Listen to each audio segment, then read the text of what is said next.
గాంధీభవన్లో రేపు విలీన దినోత్సవం ఘనంగా నిర్వహిస్తామన్నారు PCC chief Mahesh Kumar Goud.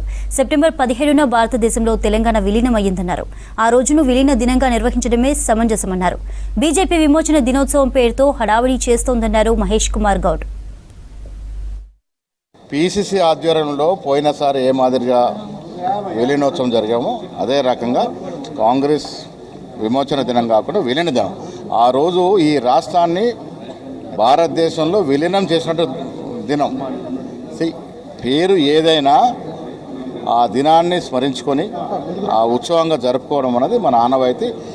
Congress party Gandhi భవన్లో ప్రతి సంవత్సరం ఏ రకంగా జరిగిందో అదే రకంగా రేపు కూడా జరుగుతుంది. బీజేపీ ఎంఐఎం భయపడో, ఎంఐఎం బీజేపీ పడి ఎవరికి భయపడాల్సిన అవసరం కాంగ్రెస్ పార్టీకి లేదు. కులాల పేరట, మతాల పేరట మేము రచ్చ చేసేది లేదు.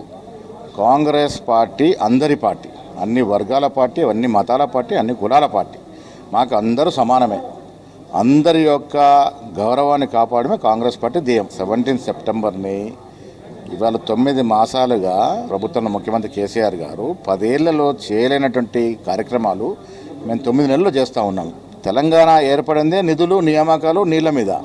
నియామకాలు 10 ఏళ్లలో 60,000 దాటలేమి.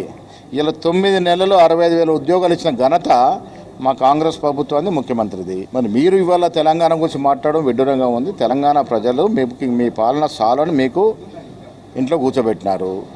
రేపు వచ్చే రోజుల్లో కూడా వచ్చే ఏ ఎన్నికైనా బీఆర్ఎస్ పార్టీ ప్రభావం ఈ రాష్ట్రంలో ఉంటుందని నేను అనుకోవట్లేదు. 17 సెప్టెంబర్ ఉత్సవాన్ని అందరూ కూడా ప్రశాంతంగా జరుపుకోవాలని మా ఉద్దేశం. ప్రతి సంవత్సరం మాదిరిగానే జెండా ఆవిష్కరణ ఉంటుంది, పెద్దల్ని సన్మానించుకోవడం ఉంటుంది.